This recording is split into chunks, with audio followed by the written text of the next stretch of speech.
Do you sometimes feel like someone is watching you, and do you think that is a rational fear or just your mind playing tricks on you? If you sometimes see someone looking at you, do you think, okay, was that just a spur of a moment thing? Or were they already watching me for quite a while? I just didn't notice before. If you are plagued by questions like these, then you will have it easy to put yourself in Julia's shoes. Because in the movie Watcher, as the title is saying, someone is watching her, or so she thinks. If you want to know more about this movie, then follow me for this short review video.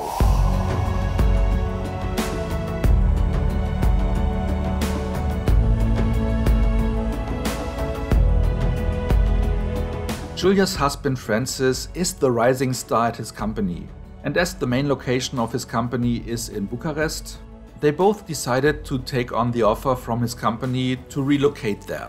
Being provided with a gorgeous apartment, Julia still has a tough time of acclimating, because the large apartment building on the other side of a street has a lot of windows, and in one of them she sees someone staring at her.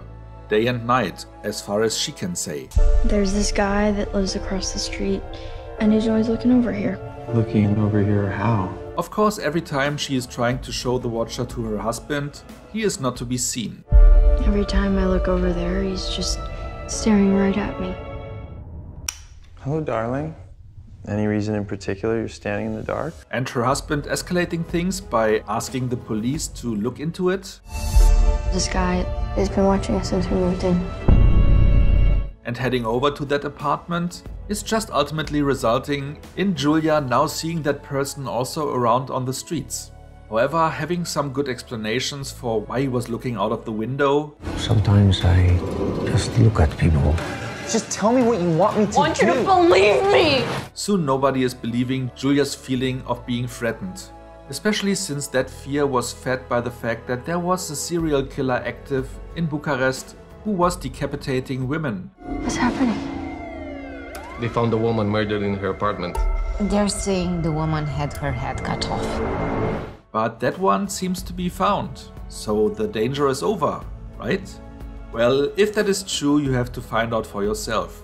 Because the movie also plays with our expectations of either believing that she is right, because we also only see what she is seeing and that might go both ways, or if we think that she is completely wrong and that she is actually accusing someone of stuff that they are just not doing. Acting wise, the movie is well done, and I'm not just saying that because I have a soft spot for Maika Monroe, who is playing the lead role of Julia, an actress I really like ever since I've watched her in the lead role in the movie It Follows. And if you haven't seen It Follows, then let me say, do that. Watch it. Now. Stop the review now and watch that movie right now. Yes, do it. You're still here? Okay, then let's continue. The Watcher himself, played by Bern Gorman, was also doing a great job, because he was playing the role creepy enough to be ambivalent enough for you to believe the outcome could go either way. The toughest part though was given to Karl Glusman as Francis, because he was playing the husband and his role was just a shitty one. For once, it is the one role in the movie that was not that well developed as the others were. And also he had the unfortunate task of being the unbelieving husband. Something I really hate in movies in general, because if you love a person, wouldn't you at least give her a little bit more than just one chance to prove that she is right? Do you really have to jump to the conclusion that she is delusional and not stick with her and be at her side? So that is the main thing that bugged me a little bit about that script, but I guess I cannot even blame the movie for it, because there are people like that who actually exist. It was then just a poor choice that Julia did in taking him on as her husband. And in that regard, the movie really reminded me a lot of the movie What Lies Beneath with Michelle Pfeiffer and Harrison Ford, where Ford as her husband immediately jumps to the conclusion that his wife needs to be crazy for the things she is proposing, not even entertaining the idea that she might be right. And even if it would be something that is unheard of, even if it would be something supernatural, if I love someone, wouldn't I at least try to figure out if she might be correct before I judge her? But again, maybe that's just my opinion on that, and maybe it is normal for people to just jump to conclusions. That doesn't make it correct though.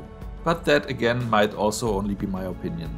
The movie is thrilling though and has a very satisfying conclusion, which I will address in a very short version of a spoiler zone today. And with that being said, let's go into the rating. As I said, the usual technical merits and the acting is well done here. It also helps if you like the main actress, because you are with her for most of the runtime of a movie. The movie was thrilling and kept it ambivalent till the very end. And like I said, the ending was also a fitting one, though for a second there I thought that they might go down a different way. Again, I will address that in a second, and due to the fact that they went the right way, was also the decision for me to score it with a 7.5 out of 10 instead just a 7, which also would have been quite a nice score. And honestly, I would say maybe I attributed a little bit of that due to the fact that I'm partial to the lead actress. So take that into consideration when you watch the movie, that at my end there were also some sympathy points at play. So now, if you don't want to get spoiled but enjoyed this video so far, please like it now before you leave. And if you are no subscriber yet, maybe consider to change that. By also hitting the notification bell, you will get a heads up for most of my new videos. And now, if you don't mind spoilers or have already watched the movie, please follow me into a very short version of the spoiler zone.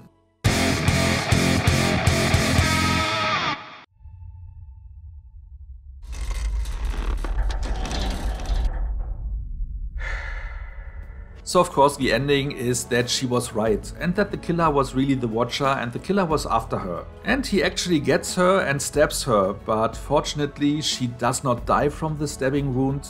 And fortunately she is stabbed in a place where she knows how to find a gun. And using that she is then killing the killer right in front of her husband, who at that point finally figured out that she was right and coming to her help. And I would have hated it if that asshole would have saved her life, which would reward him and at the same time make her a damsel in distress that needs to be saved by the hero who was acting like a jerk all the time. So it was the right move to make her save herself and to be that asshole just standing there while he sees the bad guy being gunned down by his wife. The movie then pretty much suggested that the marriage is over, and that is just fine with me. That's it. So what do you think? Do you think that ending was a nice one? Do you think that it's fitting that ultimately she was taking care of business? Or are you old-fashioned and think that the husband should have had a redeeming moment and comes to her help, saving the day? Whatever it is, just let me know in the comments. So much for now, see you next time and thanks for watching.